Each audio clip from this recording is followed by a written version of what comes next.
It was a crisp January morning in 1974 when Wichita, Kansas, housewife Julie Otero stepped into her kitchen, unaware that a monster had already invaded her home. Her husband, Joseph, a retired Air Force veteran, lay bound and dying in the bedroom. Their children, 11-year-old Josephine and 9-year-old Joseph Jr., whimpered in terror as a soft-spoken intruder methodically tied them up.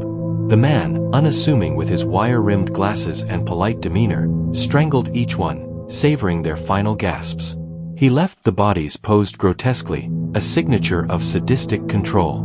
This was the first strike of Dennis Rader, the self-proclaimed BTK Killer, bind, torture, kill who would terrorize Wichita for 3 decades, claiming 10 lives in a chilling game of cat and mouse with police.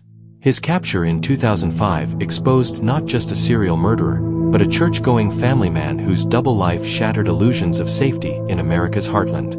Dennis Lynn Rader's killing spree began in the post-Vietnam era, a time when Wichita was a booming aviation hub, far from the shadows of big city crime. Born on March 9, 1945, in Pittsburgh, Kansas, Rader grew up in a strict Lutheran household, the eldest of 4 boys. His childhood was marked by early signs of deviance.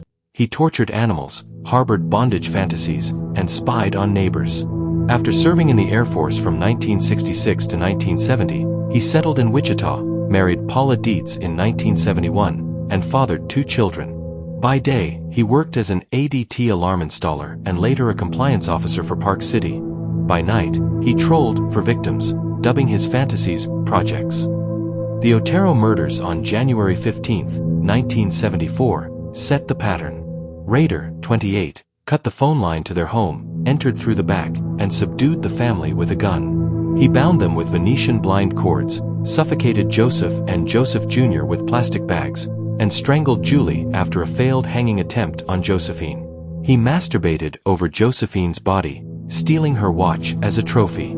The savagery shocked Wichita. Police found semen but no fingerprints, and the case went cold. 3 months later, on April 4, 1974, Rader targeted 21-year-old Catherine Bright, a college student.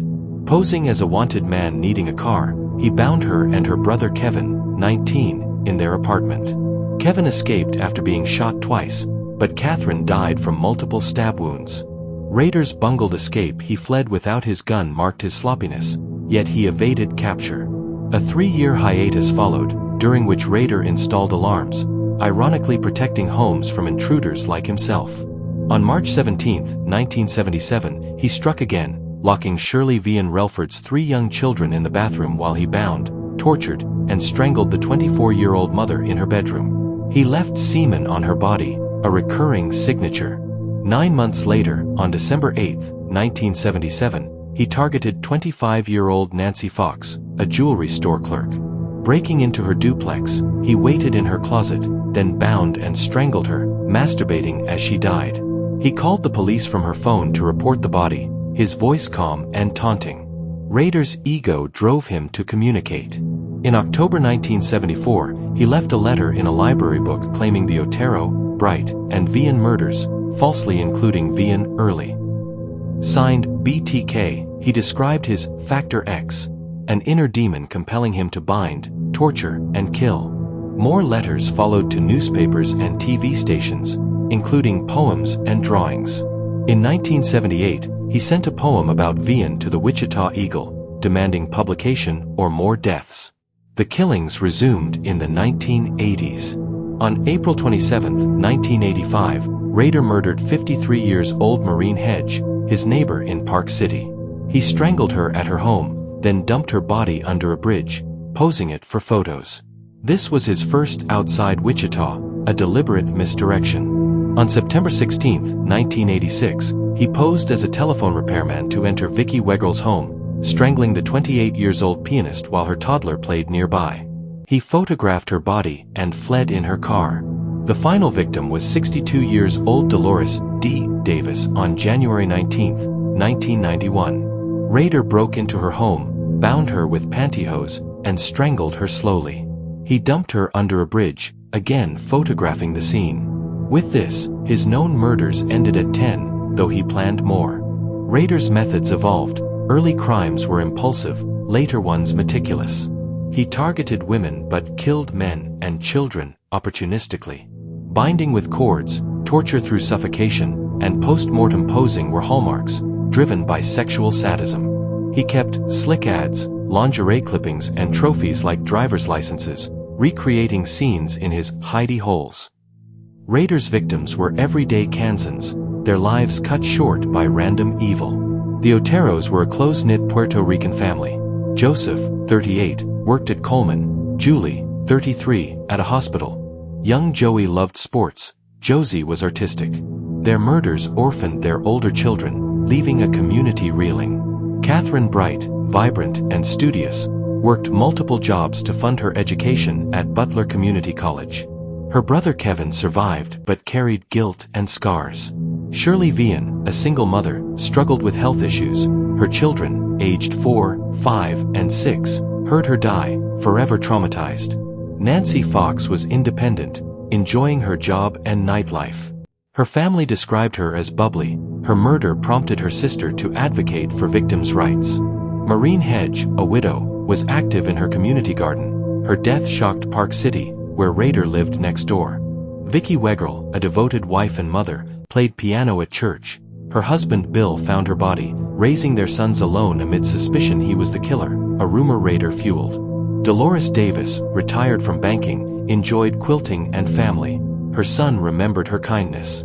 These women and families represented Wichita's working class, diverse, resilient, but vulnerable. Rader's choices were opportunistic, stalking projects for months, but his letters revealed he saw them as objects for his fantasies.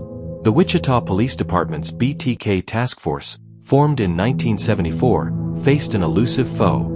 Led by Lieutenant Ken Landwehr from 1987, they chased hundreds of tips. Rader's letters provided clues to misspellings like molect for molest but no matches. In 1978, a TV station letter included a poem mimicking curly locks, analyzed for prints but yielding nothing. DNA emerged in the 1980s. Semen from scenes matched one offender, but pre-Cody's databases limited searches. Rader's 1979 arrest for bad checks went unnoticed. His ADT job gave him home access, but no links were made. The case went cold in the 1990s. Rader, now a compliance officer, enforced dog laws with zeal, earning nicknames like Dog Catcher Nazi.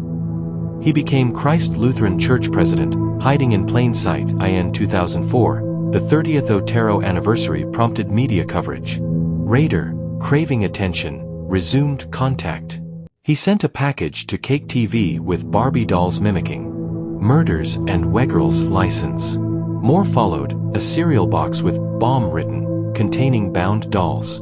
The breakthrough, in January 2005, Rader asked police via a postcard if a floppy disk was traceable. Lieutenant Landwehr, via newspaper ad, lied, "It's safe." Rader sent a disk to KSAS-TV. Forensics traced it to Christ Lutheran Church user, Dennis. A DNA swab from his daughter Carrie's pap smear matched crime scene semen. Arrested February 25, 2005, en route home, Rader was stunned. "How did you find me?" Interrogations lasted 32 hours. He detailed crimes clinically, calling victims projects. Rader's motive was sexual sadism, rooted in Factor X, a compulsion blending bondage fantasies with control. Influenced by serial killers like Harvey Glattman, he sought hits, thrills from stalking, killing, and reliving via photos and journals. No abuse triggered it. He blamed an innate monster. Family abandonment fears amplified his isolation, but he killed for pleasure, not revenge. Rader pleaded guilty on June 27, 2005, in Sedgwick County Court, describing murders graphically. "I put a bag over his head, he tore a hole in it." Victims' families wept. Judge Greg Waller sentenced him to 10 consecutive life terms, 175 years minimum, at El Dorado Correctional Facility, as Kansas had no death penalty then. Paula divorced him. Carrie and son Brian disowned him. Rader, now 80, remains incarcerated, writing poetry and giving interviews. Books like Katherine Ramsland's Confession of a Serial Killer detail his psyche. Wichita healed, but scars linger. Vigils for victims, reformed cold case units. On a windy afternoon in 2025, Vicki Wegerle's son stood at her grave, flowers in hand. "We survived the monster," he said. BTK's shadow reminds us, evil wears ordinary faces, lurking in suburbs, waiting for darkness to fall. But vigilance, like Landwehr's, brings light and justice, however delayed.